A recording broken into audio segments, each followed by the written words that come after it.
Saindhav cinema తర్వాత ఇప్పటి వరకు వెంకటేష్ కొత్త సినిమా స్టార్ట్ చేయలేదు. 75వ సినిమాగా సంక్రాంతికి వచ్చిన ఈ సినిమా బాక్స్ ఆఫీస్ దగ్గర ఆశించిన ఫలితం అందుకోలేదు. ఇప్పటికీ అంటే సుమారు 6 నెలల తర్వాత కొత్త సినిమాకు కొబ్బరికాయ కొట్టబోతున్నారు. ఇప్పటికే ఈ సినిమాకు సంబంధించి అనౌన్స్మెంట్ అయిపోయింది.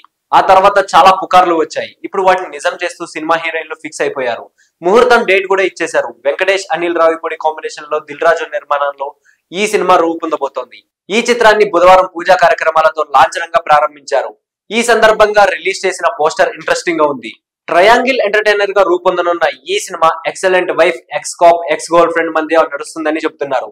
ఆ విషయాన్ని హింట్ ఇచ్చేలా ఎక్స్ అనే పోస్టర్ మీద ప్రముఖంగా రాసుకొచ్చారు. దాంతో పాటు తాలి, గన్, గులాబీ పువ్వును పోస్టర్ పై పెట్టారు. ఇక ఈ సినిమాలో పైన చెప్పిన కాన్సెప్ట్ కి తగ్గట్టుగా 2 అమ్మాయిలు ఉంటారు. ఒకరు మీనాక్షి చౌదరి కాగా రెండో అమ్మాయి ఐశ్వర్య రాజేష్. ఇందులో భార్యగా ఐశ్వర్య, మాజీ ప్రేయస్గా మీనాక్షి నటిస్తారు. సోమవారం బాపట్ల జిల్లాలోని సింగరకొండ ప్రసన్నాంజనేయ స్వామి దేవస్థానాన్ని దర్శించుకున్న దర్శకుడు అనిల్ రావిపూడి స్వామివారి పాదాల వద్ద స్క్రిప్ట్ ఉంచి పూజలు చేశారు. ఇక ఈ సినిమాను నవంబర్ నాటికి పూర్తి చేసి సంక్రాంతికి తీసుకొస్తామని చెప్పారు. ఇక ఈ సినిమాకు సంక్రాంతికి వస్తున్నాం అనే పేరు పరిశీలిస్తున్నట్లుగా సమాచారం. ఇప్పటికే వెంకీ, అనిల్ కాంబినేషన్ లో వచ్చిన F2, F3 సినిమాలు భారీ విజయంతో పాటు మంచి నవ్వులు పంచాయి.